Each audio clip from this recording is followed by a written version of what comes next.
일반적으로 의학은 각 분야로 나눠져 있습니다. 신경과학, 소화기학, 순환기학, 호흡기학, 알레르기학 이렇게 나눠져 있는데요. 이런 것들은 대개 증상 또는 어떤 지표가 올라가는 것들을 막아줍니다. 예를 들어서 위에서 음식이 잘 내려가지 않는다. 그러면 위 운동을 활발하게 만드는 그런 약을 쓰게 되고요. 예를 들어서 혈당이 올라간다. 그럼 혈당을 낮추어주는 그런 약물을 사용하게 되고요.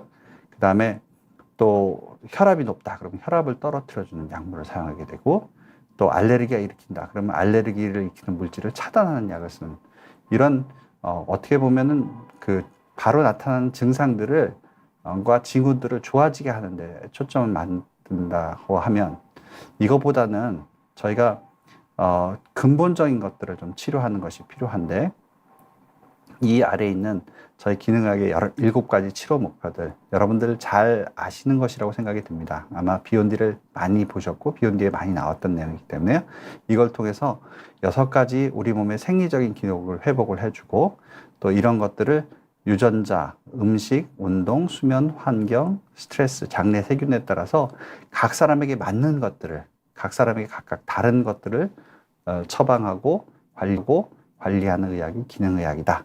그렇게 보시면 되겠습니다. 그러다 그러면 사람이 살아가기 위해서 가장 기본적인 6가지 생리기능에 뭐가 있을까요? 이건 아마 여러분들도 잘 아실 텐데요.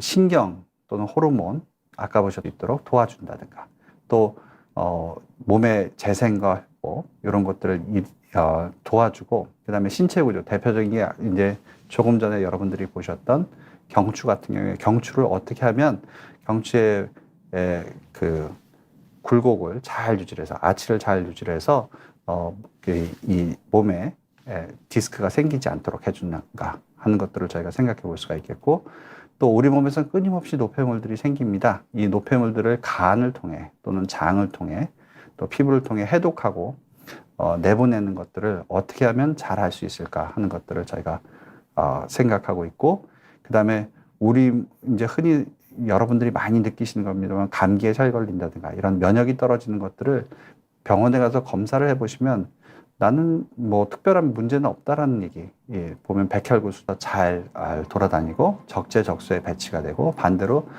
적재적소에서 나갈 수 있도록 해주는 이런 6가지 기능이 저희 기능학에 있어서는 가장 중요하다고 생각이 들고요.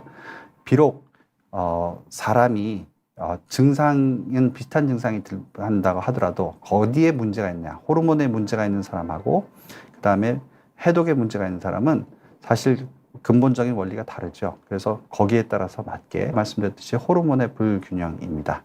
대표적인 것이 나이가 드시면서 성장 호르몬, 여성 호르몬, 남성 호르몬이 떨어지시는 것 외에요. 잠을 잘 못 주무시죠. 이것도 뇌에서 잠을 자게 만드는 멜라토닌이라는 물질이 나오지 않기 때문에 그렇습니다. 그러면 어떻게 하면 멜라토닌이 잘 나올 수 있도록 저희가 도와줄 수 있는가 하는 것들을 생각하시게 되고요.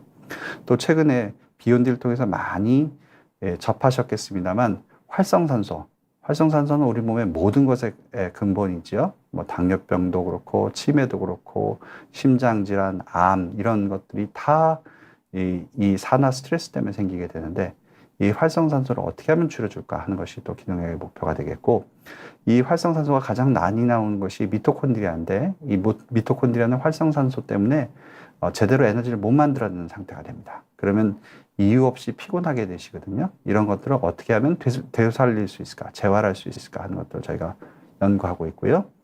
또 최근에 우리 몸은 굉장히 면역이 오히려 과잉이 돼서 문제가 생기는 이런 이 면역의 불균형을 저희가 잡아주는 그런 치료도 하게 됩니다.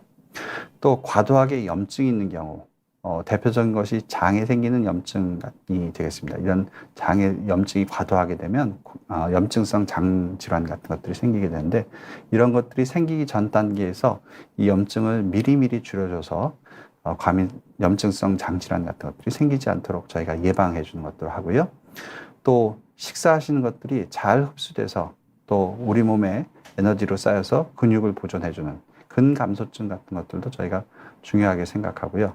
또 이런 것들을 도와주는데 굉장히 중요한 것이 장내 미생물이라는 것은 아마 여러분들도 잘 아실 것 같습니다. 그래서 장내 미생물을 저희가 어느 정도는 뭐 몸에 유익균도 있고 나쁜 균도 있고 이렇게 균형을 맞춰줘야 되는데 유익균이 우세할 수 있도록 잘 맞춰주면 되는데 그렇지 않은 경우 저희가 식생활이라든가 스트레스라든가 또 여러 가지 잘못된 오염물질이라든가 이런 것들을 통해서 또 술이라든가 이런 것들을 통해서 불균형이 된 것을 어떻게 우리가 잘 맞춰줄 수 있을까를 또 생각해 볼 수가 있고요.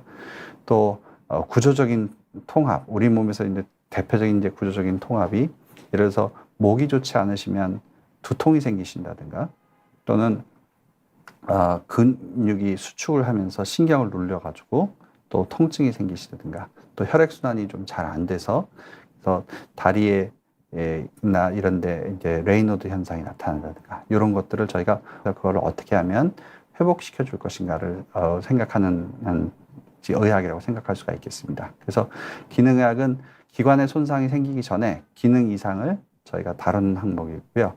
저희한테 있어서는 어떤 병리적인 소견보다는 생리학적인 이상을 교정해 주는 것을 저희 목표로 삼습니다. 그런 이유로 인해서 전통의학 같은 경우에는 완치를 목표로 간다 그러면 기능의학 같은 경우에는 떨어진 기능을 재활해 주고 그래서 질병으로 가지 않도록 해주는 것이 굉장히 중요하고 전통의학에서는 예를 들어서 고혈압 같으면 혈압이 중요하고 그 다음에 당뇨 같은 경우에 당화혈색소가 중요하지만 그것보다는 삶의 질이 더 중요하게 되겠고요. 또 이미 병이 생긴 사람한테서도 세 가지.